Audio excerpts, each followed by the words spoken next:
Alright, hello everyone and welcome back to the channel. So in today's video we are going to be breaking down Wargaming's live stream that they had yesterday with all the new information that they did give us about the upcoming update 8.0. So the very first thing that they told us about in that live stream was the dynamic suspension, and basically it wasn't much more than we already knew.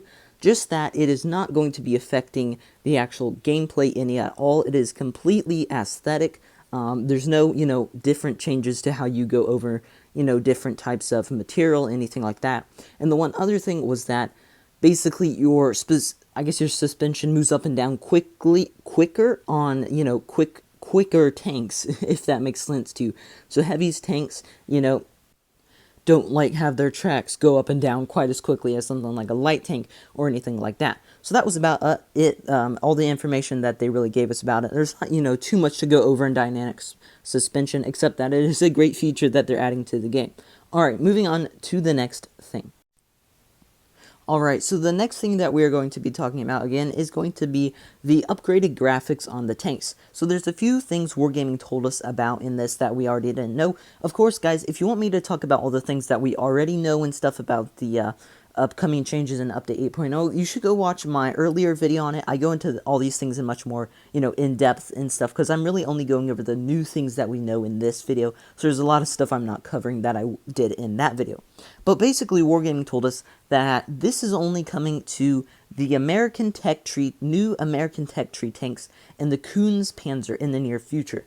Basically, every update they say they will be adding more of the upgraded, basically, graphics to the tanks in the game. Basically, they have to do them very slowly because it takes like a long time, I guess, to upgrade the models, because some of the tank models are very old, and they say they're going to be doing the ones that are the more popular tanks, first and stuff, and at least 3 per update, but probably more per update. So basically, we're not going to be getting a full, the game isn't going to be completely all, amazing looking tanks for a long time, and don't know how long it will be before everything is, looking all crispy and nice.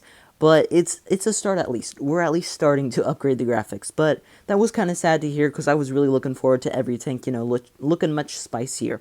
But then I assume, again, that every new tank coming into the game also will be looking exactly like this, since that's how they modeled them. So, moving on to the next thing. One more thing I would like to add is that you can turn off this if your device does not have the tech specs to handle this, these high graphics.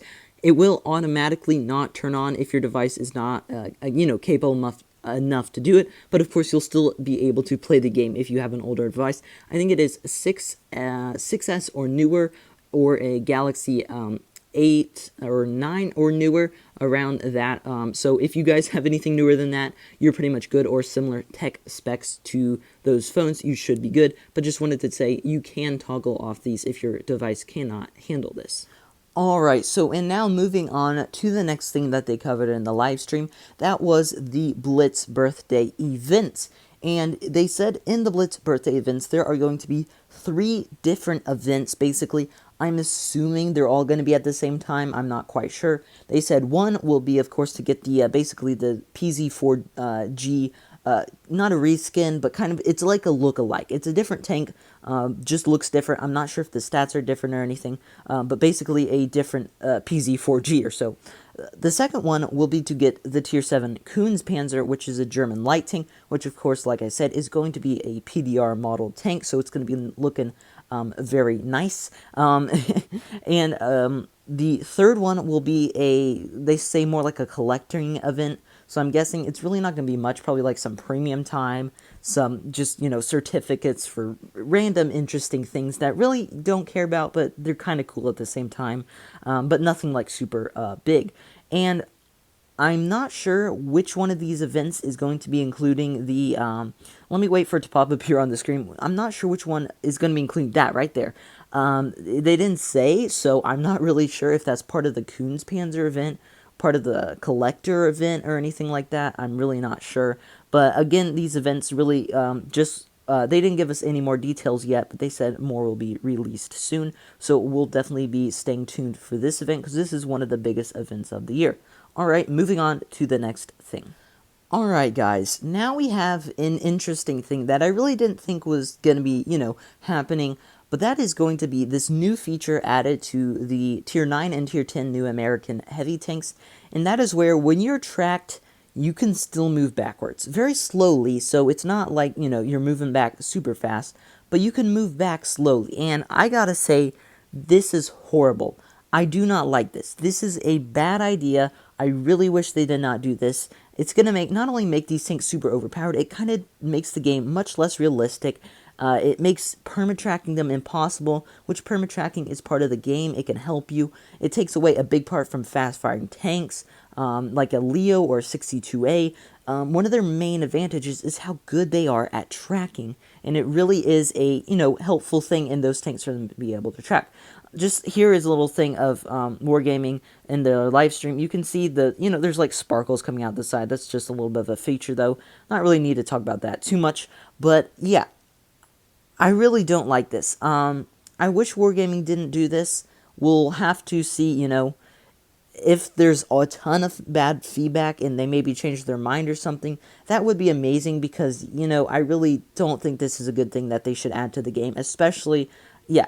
I just don't like it. That's what I'm trying to say. So, yeah, we're going ahead and get that out of the way. I don't like it. Hopefully, they rethink this and don't do it because this is just, ugh.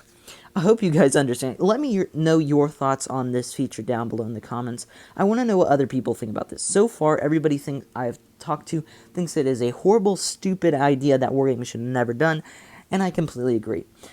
Alright, moving on to the next thing. Alright, now moving on to the very last thing of the video that we're going to be talking about, and that will just be the American tanks in general, and kind of their stats and features a little bit. So the Tier 7, Tier 7 is going to be, I think, the smallest, or not, they said there's something about it, I'm not quite sure, but it will basically be a single shot gun tank, and there's only one gun on it, I'm pretty sure, and it will just be kind of a standard heavy tank, so not much to go over there that, we know new. The Tier 8 is going to be an auto-loader. It will have, I think, just one gun, though. It's going to be 3 shells, around 22 or 21 or 22 second long reload or so on the tank right there for the entire clip. 2.7 second interclip, if I'm not mistaken. And I think around 320 alpha from, I saw a max roll on it, and I think it's around 320, I'm not quite sure, though, so somewhere around to the E-Mill, basically the E-Mill's gun, but on an American tank. For concerning the Tier 9, it will have 2 guns as well, just like the Tier 10, and one will be a clipper gun with 3 shells, and the other will be a clipper gun with 2 shells. Of course, the 3 one is going to have around 310, 320 alpha, with, I'm not sure how long the reload is. I think it was pretty long, though, and it didn't look the best for its reload. I think around a 2.7 second interclip again, like I said.